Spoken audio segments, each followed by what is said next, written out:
ವಾರ್ತೆಗೆ ಸ್ವಾಗತ. ನಾನು ನಿಮ್ಮ ಅನುಷಾ ಅಚ್ಚಾರ್ಪಳ್ಳಿ. ಅನುಮತಿ ರಹಿತ ಫಿಶ್ ಮಿಲ್ ಘಟಕದ ವಿರುದ್ಧ ಗ್ರಾಮಸ್ಥರ ಆಕ್ರೋಶ. ತಹಶೀಲ್ದಾರ್ ಭೇಟಿ.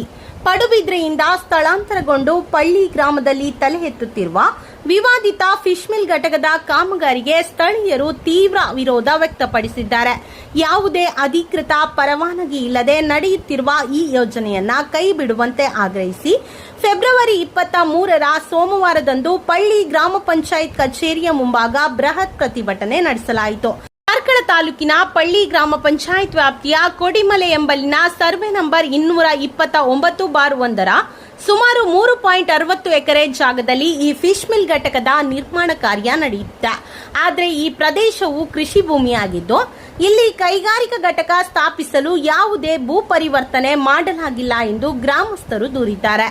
ಪಂಚಾಯತ್ ಸದಸ್ಯರ ನೇತೃತ್ವದಲ್ಲಿ ಸೇರಿದ ಪ್ರತಿಭಟನಾಕಾರರು ಒಂದು ವೇಳೆ ಈ ಘಟಕ ಸ್ಥಾಪನೆಯಾದರೆ ಪರಿಸರದ ಮೇಲೆ ಆಗುವ ದುಷ್ಪರಿಣಾಮಗಳ ಬಗ್ಗೆ ಕಳವಳ ವ್ಯಕ್ತಪಡಿಸಿ ಕೂಡಲೇ ಕಾಮಗಾರಿ ಸ್ಥಗಿತಗೊಳಿಸದಿದ್ದರೆ ಹೋರಾಟವನ್ನ ತೀವ್ರಗೊಳಿಸುವುದಾಗಿ ಎಚ್ಚರಿಸಿದರು. ಅಕ್ರಮಗಳ ಸರಮಾಲೆ ಪತ್ತೆ ಹಚ್ಚಿದ ಅಧಿಕಾರಿಗಳು ಪ್ರತಿಭಟನಾ ಸ್ಥಳಕ್ಕೆ ಆಗಮಿಸಿದ ಕಾರ್ಕಳ ತಹಶೀಲ್ದಾರ್ ಪ್ರದೀಪ್, ಪಂಚಾಯತ್ ಅಭಿವೃದ್ಧಿ ಅಧಿಕಾರಿ ಪ್ರಮೀಳಾ ನಾಯಕ್ ಹಾಗೂ ಗ್ರಾಮ ಆಡಳಿತಾಧಿಕಾರಿ ಅಭಿಷೇಕ್ ಅವರು ಸ್ಥಳ ಪರಿಶೀಲನೆಯನ್ನ ನಡೆಸಿದ್ರು. ಈ ವೇಳೆ ಅಚ್ಚರಿಯ ಅಕ್ರಮಗಳು ಬೆಳಕಿಗೆ ಬಂದಿದೆ.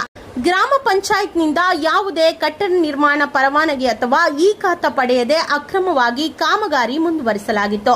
ಕೃಷಿ ಉದ್ದೇಶದ ಬಾವಿಗೆ ಮಂಜೂರಾಗಿದ್ದ ವಿದ್ಯುತ್ ಸಂಪರ್ಕವನ್ನ ನಿಯಮಬಾಹಿರವಾಗಿ ಈ ವಾಣಿಜ್ಯ ಕಟ್ಟಡದ ನಿರ್ಮಾಣಕ್ಕೆ ಬಳಸುತ್ತಿರುವುದು ದೃಢಪಟ್ಟಿದೆ. ಜಮೀನಿನಲ್ಲಿದ್ದ ಮರಗಳನ್ನ ಅರಣ್ಯ ಇಲಾಖೆಯ ಅನುಮತಿಯನ್ನ ಪಡೆಯದೆಯೇ ಕಡಿದು ಹಾಕಿರುವುದು ಪತ್ತೆಯಾಗಿದೆ. ಅಕ್ರಮಗಳನ್ನು ಖಚಿತಪಡಿಸಿಕೊಂಡ ಪಿಡಿಒ ಅವರು ಕಾಮಗಾರಿಯನ್ನ ತಕ್ಷಣವೇ ನಿಲ್ಲಿಸುವಂತೆ ಉಸ್ತುವಾರಿಗಳಿಗೆ ನೋಟಿಸ್ ಜಾರಿ ಮಾಡಿದ್ದಾರೆ. ಅಲ್ಲದೆ ಅನಧಿಕೃತವಾಗಿ ಬಳಸುತ್ತಿದ್ದ ವಿದ್ಯುತ್ ಸಂಪರ್ಕವನ್ನ ಕಡಿತಗೊಳಿಸುವಂತೆ ಮೆಸ್ಕಾಂ ಬೈಲೂರು ಶಾಖೆಗೆ ಪತ್ರ ಬರೆದಿದ್ದಾರೆ. ಗ್ರಾಮಸ್ಥರ ಅಹವಾಲು ಆಲಿಸಿದ ತಹಶೀಲ್ದಾರರು ಕಾನೂನು ಬಾಹಿರವಾಗಿ ನಡೆಯುತ್ತಿರುವ ಈ ಘಟಕದ ಬಗ್ಗೆ ಸೂಕ್ತ ಕ್ರಮ ಜರುಗಿಸುವಂತೆ ಭರವಸೆಯನ್ನ ನೀಡಿದ್ರು. ಈ ಸಂದರ್ಭದಲ್ಲಿ ಪ್ರಮುಖರಾದ ಉಷಾ ಎ ಅಂಜನ್, ಶ್ರೀಕಾಂತ್ ಪ್ರಭು, ಸಂದೀಪ್ ಅಮೀನ್, ವಿಜಯ್ ಎಂ ಶೆಟ್ಟಿ, ಸಂತೋಷ್ ಶೆಟ್ಟಿ ನಿಂಜೂರು ಹಾಗೂ ವಿಶೇಷ್ ದೇವಾಡಿಗ ಸೇರಿದಂತೆ ಗ್ರಾಮಸ್ಥರು ಉಪಸ್ಥಿತರಿದ್ದರು.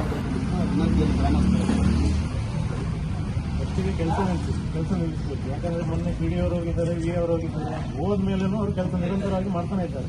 ಅಪ್ಪಸ್ತಲ ನಾವು ಸೇರು ಅನಿವಾರ್ಯ ವರ್ಷ ಬಂದ್ವಿ, ಅವ್ರ ಕೆಲಸನೇ ನಿಲ್ಸುದಿಲ್ಲ, ನೆಗ್ಲೆಕ್ಟ್ ಮಾಡ್ತಾ ಇದ್ದಾರೆ. ಇನ್ನೊಂದು ಸರ್ ಅದಕ್ಕೆ ಏನಂತ ಹೇಳ್ತಾನೆ ಇಲ್ಲ. ಕರೆಂಟ್ ಕೂಡ ಮೆಸ್ಕಾಂ ಇಲಾಖೆಯಿಂದ ಟೆಂಪರರಿ ಕನೆಕ್ಷನ್